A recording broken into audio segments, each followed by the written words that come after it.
चलिए आइए, आज हम आपके सामने बायोलॉजी का ये टेस्ट सीरीज लेकर आए हैं जो 12th एग्ज़ाम के दृष्टि से बहुत ही इम्पोर्टेंट है।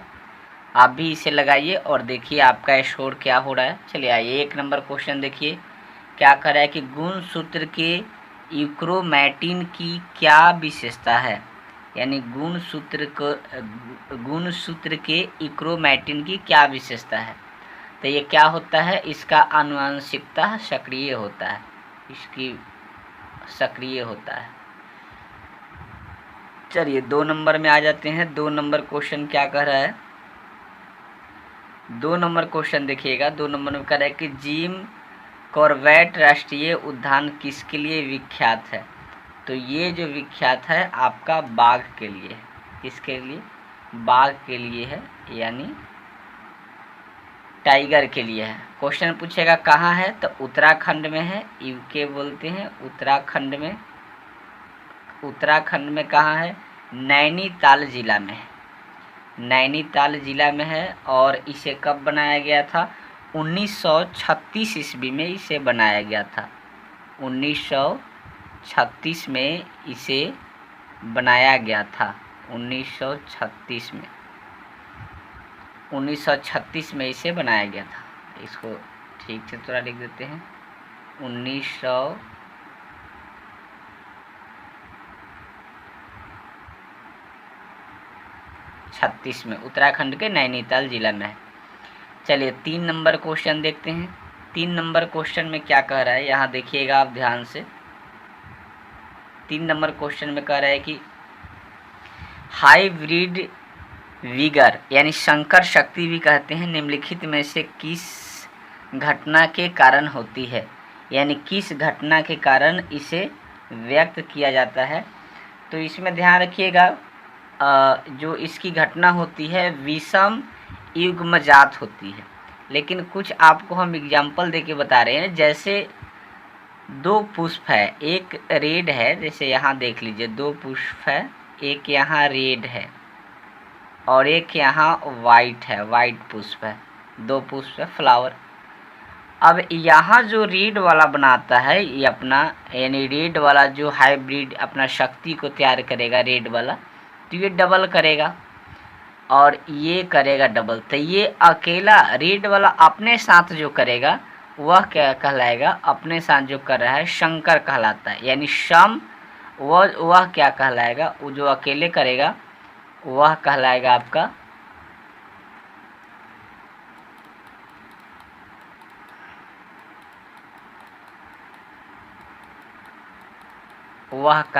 समयुग्मजात। और जो दोनों से, जैसे मान लीजिए कि यहाँ है रेड और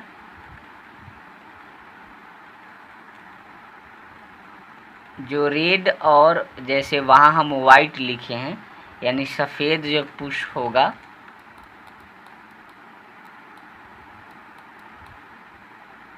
यहाँ जैसे देख लीजिए रेड और वाइट के साथ इसका जो बनाएगा दोनों में, तो दोनों तो अलग अलग होगा, यानी समजात तो नहीं होगा। रेड और पुष्प वाला जो इसका बनेगा घटक हाइब्रिड जो बनेगा, तो इसलिए क्या कहलाता है, विषम युग्मजात कहलाता है, युग्मजात कहलाता है। चलिए आगे देख लेते हैं अगला क्या क्वेश्चन है। 4 नंबर क्वेश्चन में कह रहा है कि मनुष्य, देखिएगा 4 नंबर, मनुष्य का अवशोषी अंग निम्न में से कौन है।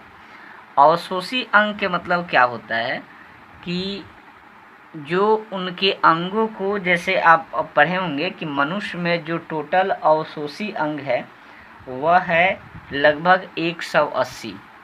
मनुष्य में कितने अवशोषी अंग हैं, यानी अवशोषी अंग आपसे पूछा जाए तो टोटल लगभग 180 है।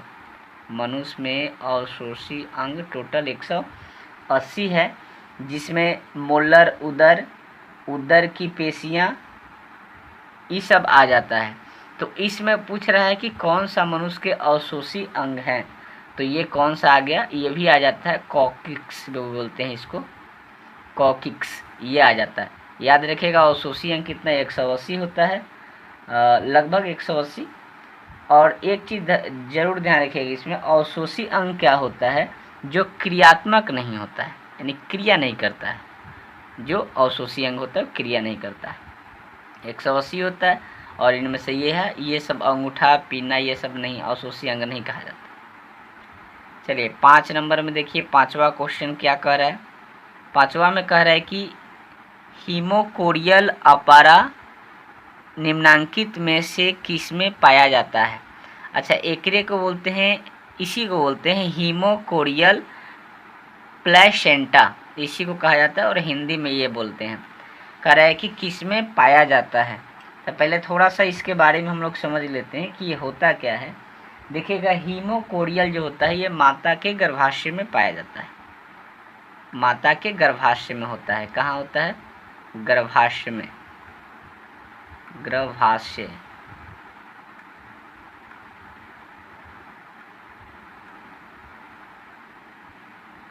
गर्भाशय में ये होता है। तो कह रहे हैं कि इनमें से किस में ये पाया जाता है। तो सिंपल, ये जो होता है माता के गर्भाशय में पाया गया, यानी मनुष्य में पाया जाता है, शशक में नहीं होता है। और घोड़ा में एक चीज़ ध्यान रखिएगा, अगर घोड़ा में कहेगा तो इपीथीलियम, क्या बोलते हैं, इपीथीलियम अपारा होता है, इसमें एपीथीलियम बोलते हैं, एपीथीलियम, एपीथीलियम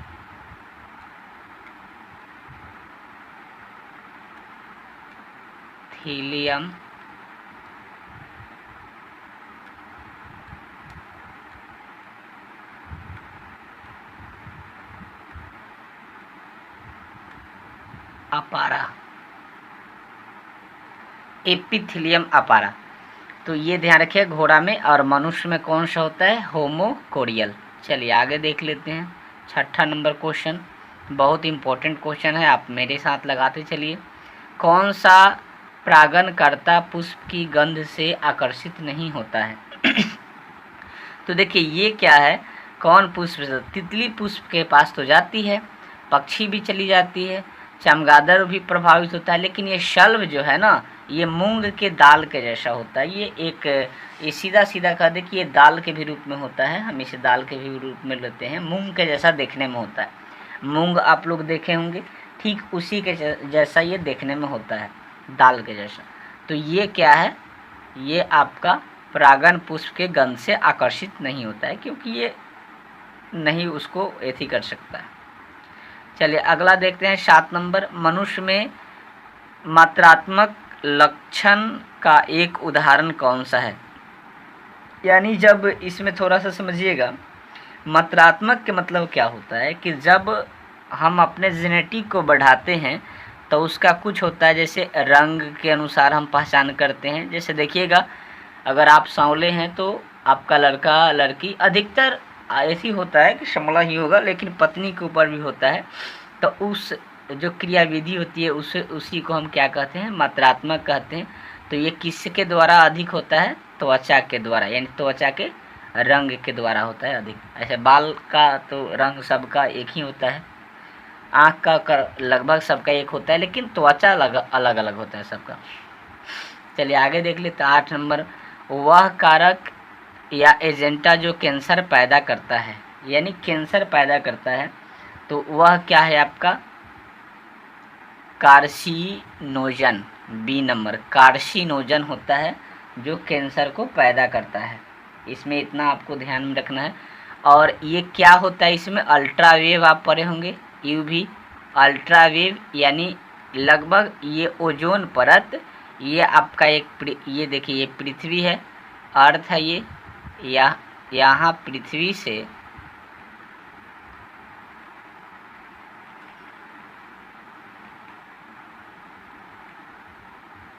पृथ्वी से लगभग 20 से यानी 18 से 20 किलोमीटर ऊपर, पृथ्वी से लगभग 18 से 20 किलोमीटर ऊपर ओजोन परत है, जो इस अल्ट्रावेव को आने से रोकता है, परावैंगनिक किरण को आने से रोकता है, उससे भी कैंसर नहीं होता है।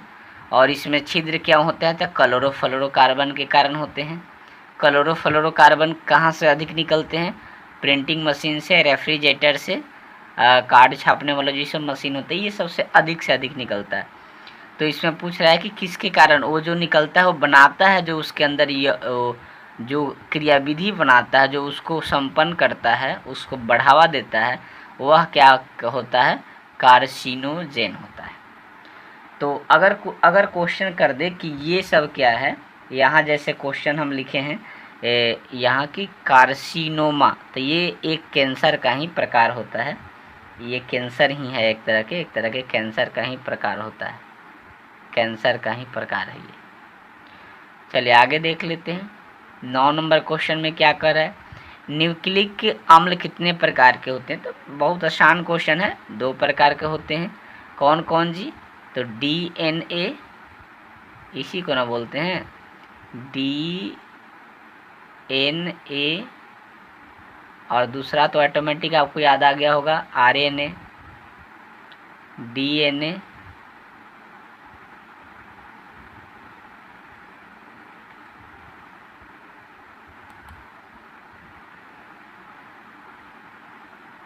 DNA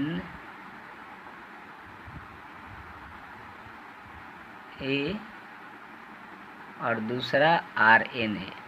अब इसमें गुण सूत्रों का जो बंटवारा होता है, आपको थोड़ा सा हम इसमें बताने का प्रयास कर रहे हैं। जैसे देखिए ये क्या होता है, इसकी संरचना, DNA की संरचना इस तरह से कुछ होती है,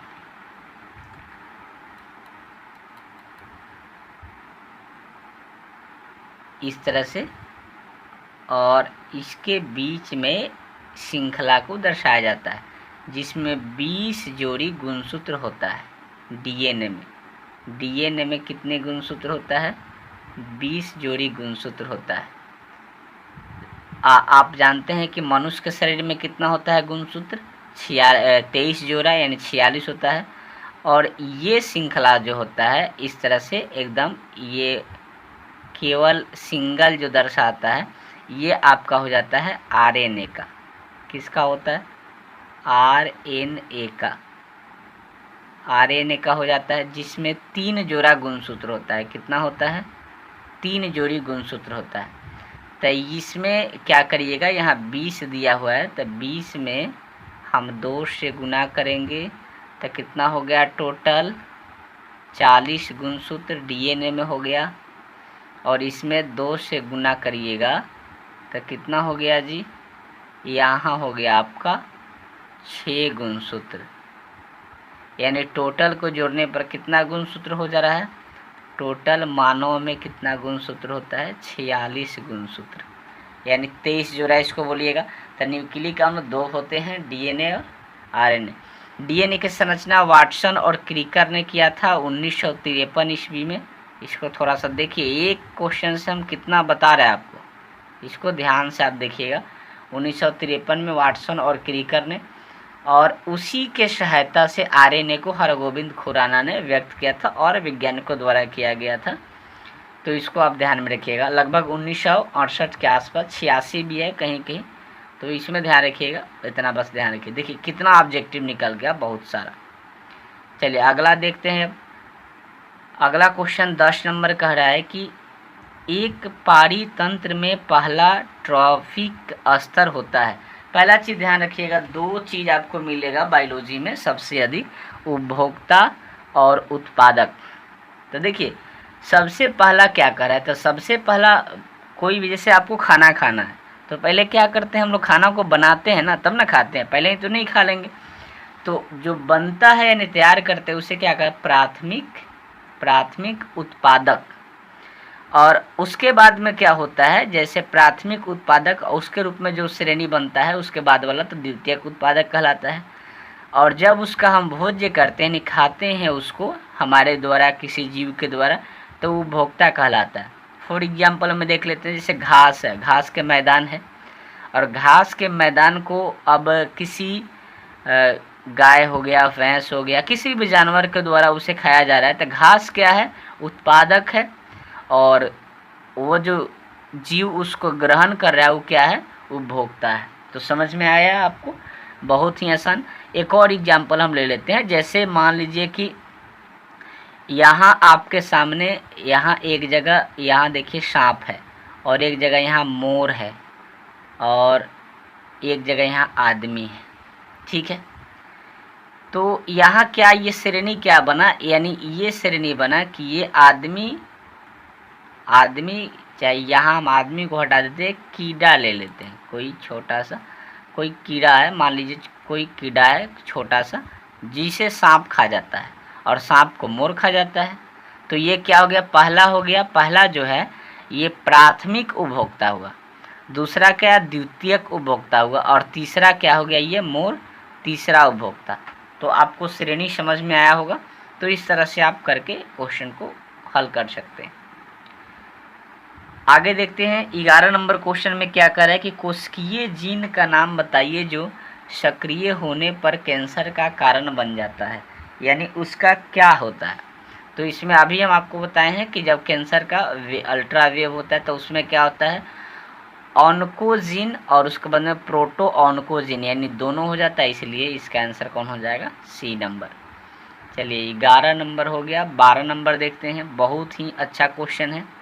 जीन गण किसकी मदद से जीन को कोशिकाओं में प्रवेश करा सकता है, यानी किसकी मदद से कोशिका में यह प्रवेश ले लेता है। तो याद रखिएगा प्लाज्मिड के द्वारा, यहाँ ए नंबर इसका आंसर हो जाएगा। और सी नंबर क्या है, ये जीन का खुद खंड होता है, ये जीन का जो होता है, जीन का खुद खंड होता है, याद रखिएगा ये जीन जो होता है उसका ये खंड होता है, एक खंड होता है, तो इसमें ध्यान रखिएगा। आगे आ जाते हैं 13 नंबर क्वेश्चन क्या कर रहा है कि अनुवांशिकतः रूपांतरित फ्लेवर शेवर क्या है, यानी तो इसके रूप में कौन लेते हैं हम, इसके रूप में टमाटर को लेते हैं, यानी टमाटर ये फ्लेवर शेवर कहा जाता है। क्वेश्चन आएगा टमाटर का लाल रंग क्यों होता है, ये चीज़ आपसे कई बार क्वेश्चन में ये पूछ लिया गया है, तो आप इसमें ध्यान रखिएगा। टमाटर का लाल रंग लाइकोपीन के कारण होता है, किसके कारण होता है, लाइकोपीन के कारण, लाइकोपीन के कारण, लाइकोपीन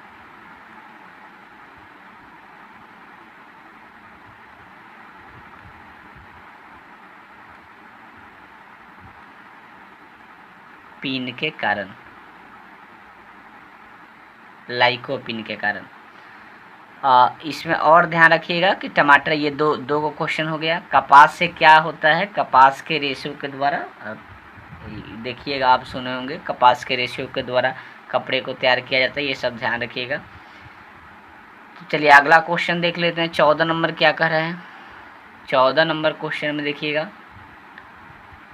संख्या का सीधा पिरामिड निम्नांकित में से किसमें अनुपस्थित है, यानी सीधा किसमें अनुपस्थित होता है। 14 नंबर क्वेश्चन में ये कह रहा है। अच्छा एक चीज़ और बता दे, आलू का हम लोग कौन सा भाग खाते हैं, तो भूमिगत तना खाते हैं, तना, भूमिगत तना खाते हैं। आलू का कौन सा भाग खाते हैं, भूमिगत तना खाते हैं, ये ध्यान में रखिएगा। और चावल का क्या होता है, तो वो चावल का हम फल के रूप में लेते हैं, यानी जो उसका पुष्प होता है, पुष्प आता है, यानी उसके जो ऊपर वाले छिलके होते हैं उसके बाद वाला। और टमाटर का क्या होता है, पुष्प के रूप वाला ही भाग खाते हैं, पुष्प का अग्र भाग इसको बोला जाता है, जो पुष्प के अंदर होता है। चलिए तो इसमें क्या कह रहा है, संख्या का सीधा पिरामिड किसके द्वारा होता है, तो याद रखिएगा वन के द्वारा, इसमें सीधा ध्यान रखना है, वन के द्वारा। आपके मन में आएगा ऐसा क्यों होता है, तो वन देखिए उत्पादक श्रेणी में आता है, और पक्षी क्या है वो उपभोक्ता में आता है। घास स्थल को हम नहीं कह सकते हैं, अगर घास स्थल को घास मैदान होता तो उसको ले सकते थे, झील तो है नहीं, तालाब तो होगा नहीं, इसलिए वन हो गया आपका उत्पादक, और उपभोक्ता हो गया पहला पक्षी, क्योंकि पक्षी होता है वहाँ, तब पक्षी के रूप में हम ले लेते। चलिए 15 नंबर क्वेश्चन में क्या कर रहा है, पारितंत्र में जिसका पारितंत्र में जिसका पुनरीकरण नहीं होता है, यानी पुनरीकरण नहीं होता है, तो उसे क्या कहते हैं, रिसाइकलिंग नहीं कर पाता है, तो वह क्या होता है, तो ऑक्सीजन का रिसाइकलिंग हो जाता है, जल का भी हो जाता है और ये नाइट्रोजन का, लेकिन ऊर्जा का नहीं, ऊर्जा खत्म हो जाता है तो इसे रिसाइकलिंग के हम रूप में नहीं ले सकते हैं। 16 नंबर में कह रहा है कि शुक्राणु जिसका स्खलन नहीं होता वे पुनः कहाँ अवशोषित होते हैं। तो वह पुनः कहाँ अवशोषित हो जाते हैं, इस तरह का क्वेश्चन पूछ रहे हैं, यानी वृषण कोश में जाकर अवशोषित हो जाते हैं। अब इसे अधिक, लेकिन क्वेश्चन करेगा शुक्राणु को संचित कहाँ रखा जाता है, तो अधिवृषण में संचित कर दिया जाता है। और ये अब एक और क्वेश्चन पूछता है शुक्राणु कब होता है, तो यौन अवस्था से स्टार्ट हो जाता है बनना, यौन अवस्था से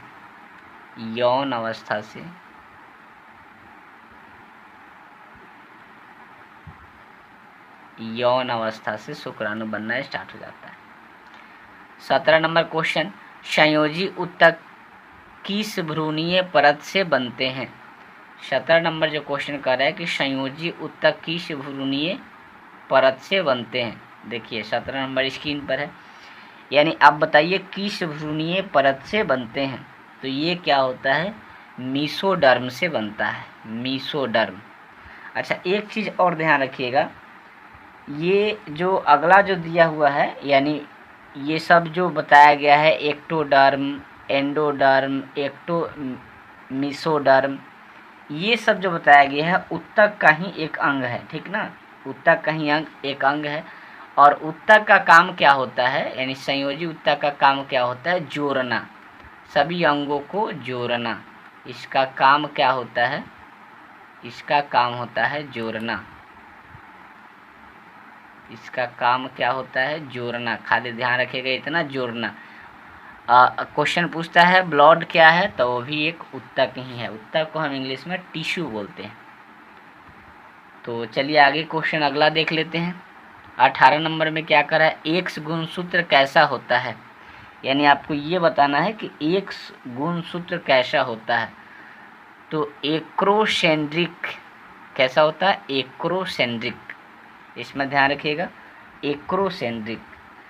एक चीज़ और ध्यान रखिएगा, मादा में 2 एक्स गुणसूत्र होते हैं, मादा में यानी फीमेल में दो एक्स गुणसूत्र होता है, 2। और मेल में क्या होता है, मेल में यानी पुरुष में क्या होता है, पुरुष में जो होता है आपका एक एक्स होता है और दूसरा वाई होता है, यानी एक एक्स होता है और दूसरा वाई होता है, या पहला वाई हो तो दूसरा एक्स हो जाता है, ये होता है आपका, इसमें थोड़ा सा ध्यान रखिएगा। चलिए 19 नंबर क्वेश्चन देख लेते हैं। 19 नंबर क्वेश्चन में क्या कह रहा है कि एलोसोम्स निम्न में से किसका नाम है, तो लिंग गुणसूत्र है। ये क्या है जी, ये लिंग गुणसूत्र है, यानी डीएनए की उपस्थिति के कारण ये होता है, आपको पता ये होना चाहिए, लिंग गुणसूत्र है, अलैंगिक ये नहीं है। चलिए 20 नंबर और लास्ट क्वेश्चन देखते हैं, क्या कह रहा है लास्ट क्वेश्चन में। लास्ट क्वेश्चन में कह रहा है कि एंडोगैमी निम्न में से किसमें पाया जाता है, एंडोगैमी, तब प्लेनेरिया में पाया जाता है, प्लेनेरिया में।